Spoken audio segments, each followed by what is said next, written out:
competent number of the prisoners are convicted of heresy, either by their own voluntary or exhorted confession, or upon the evidence of witness.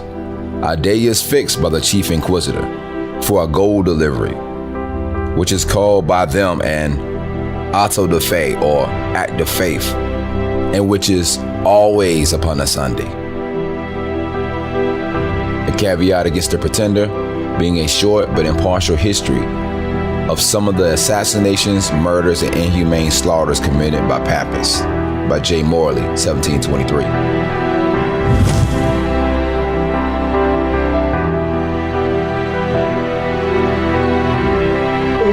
Dylan waited in hope for the next auto de fe, and after a length of time, he was roused one night by the gaolers bearing lights. Having dressed himself and put on a black garment striped with white lines and a pair of drawers, which they had brought for him, he was led into the gallows for hanging, where he joined about 200 other prisoners, all ranged against the walls. They were mostly colored men. Well, let me say that again. They were mostly colored men, there being only about 12 white persons amongst the 200. The Inquisition revealed in its origin, policy, cruelty, and history in Spain, Portugal, and France by Reverend Thompson Timpson.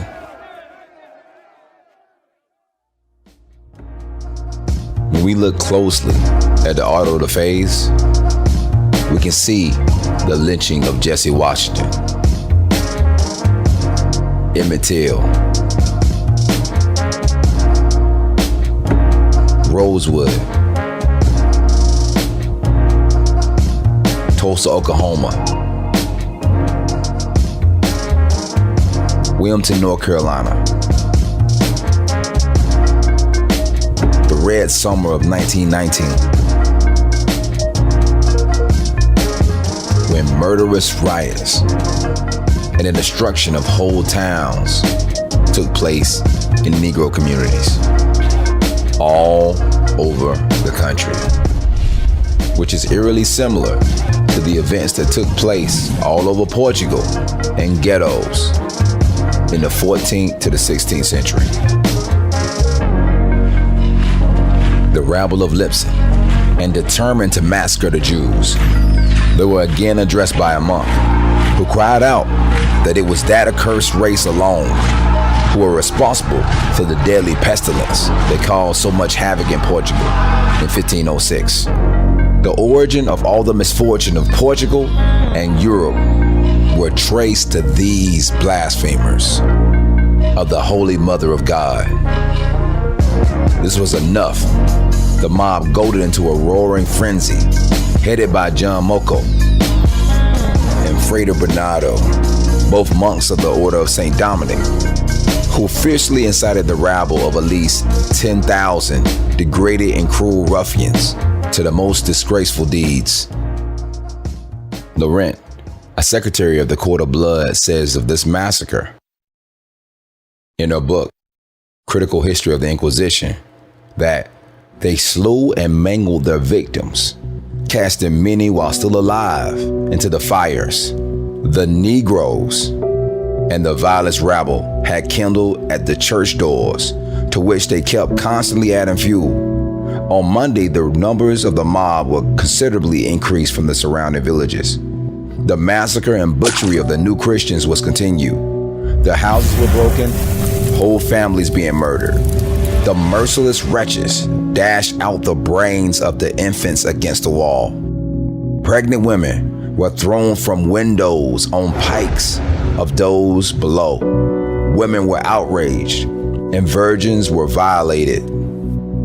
Such were the horrors committed in the capital of Portugal in that day.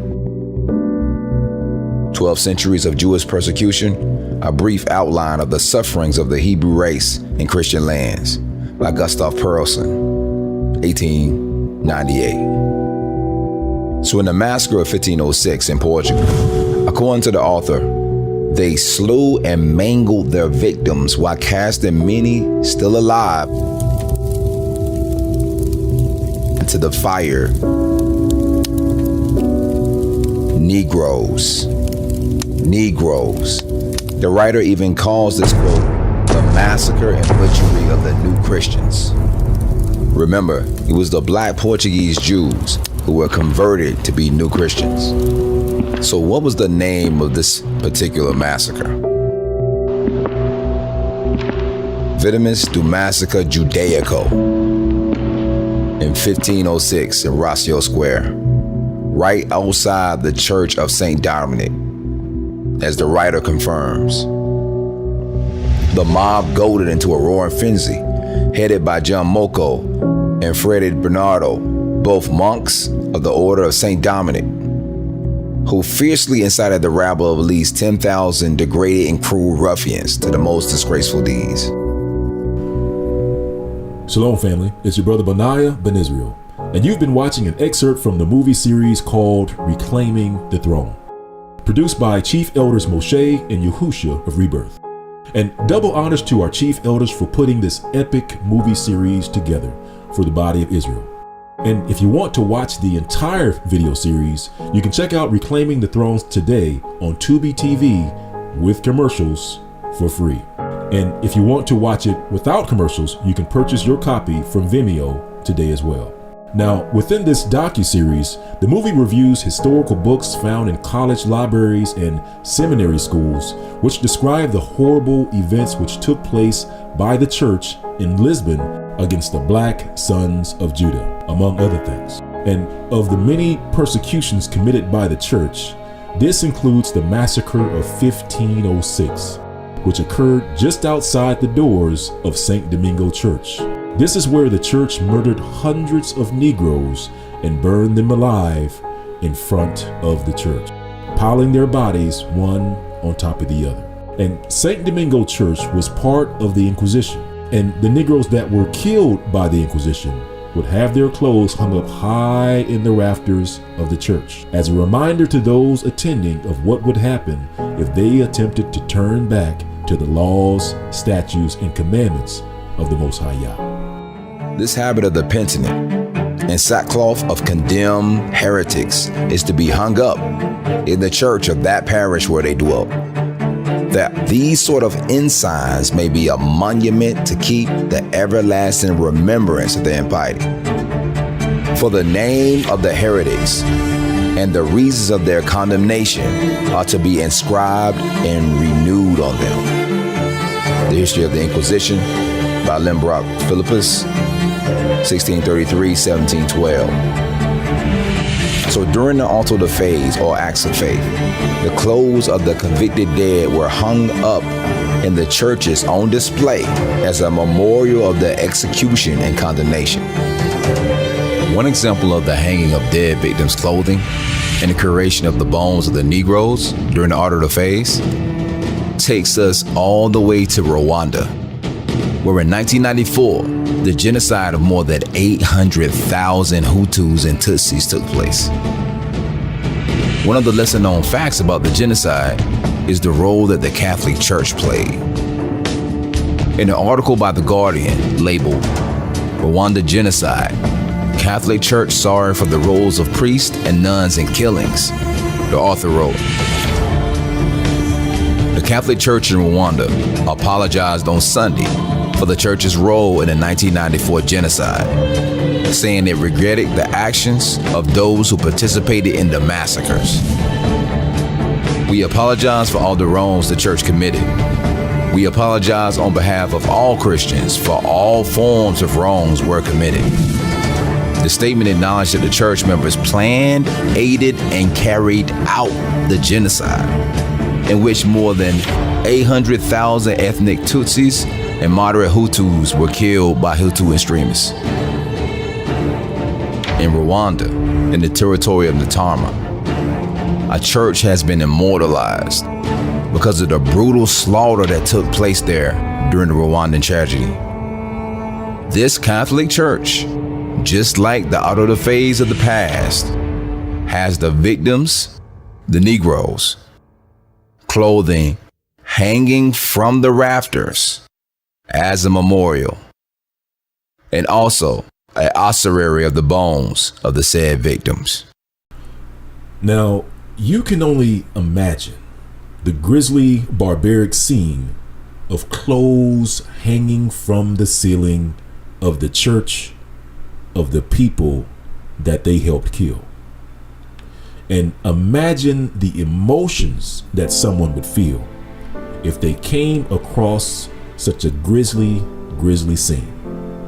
Well, a sister, a musician, found herself in this exact same situation when visiting none other than St. Domingo Church, the site of the burning of the Negroes at the doors. And upon walking through the doors of the church, she was surprised to see that the clothes of the Negroes were still hanging on the ceiling of the church to this very day. And this is what happened next.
Buenos días.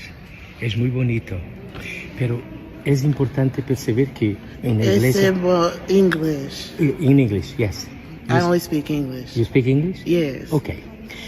Thank you. It's very beautiful. But you. as you know, the church is a place where we can play with authorization. With what? What authorization? With authorization. Yes, oh, yes. it's very Okay. controlled, I see. Yes. That's not church. When I get the Spirit, when I feel the Holy Spirit, I play my instrument. My dear, it's not a respect for the other people. Oh, I don't care about the other people because you guys have no respect for black people. This place, you guys have no respect for black people at all. The fact that you're still standing. I would like to demand something. What would you like? If you want to stay... No, I don't want to stay. I just wanted to play a tone in homage to my ancestors. And then I'm leaving this hell. This is hell. No, you guys are going to be destroyed. Down. No, I will not be shushed. No, I'm leaving. I don't live here. I'm not from your country. I don't put up with this.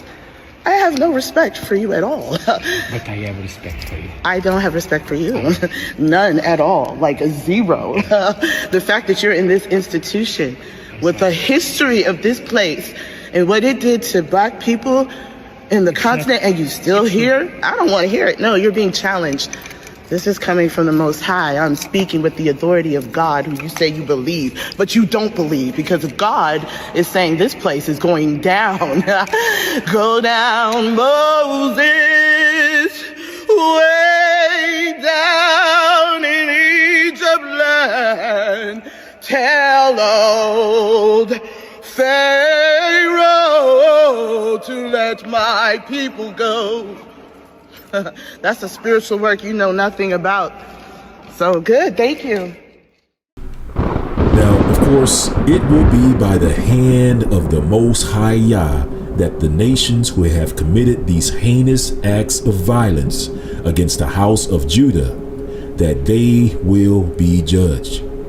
And knowing this, it's in the best interest of those nations to begin blessing the house of Judah instead of cursing it before it's too late.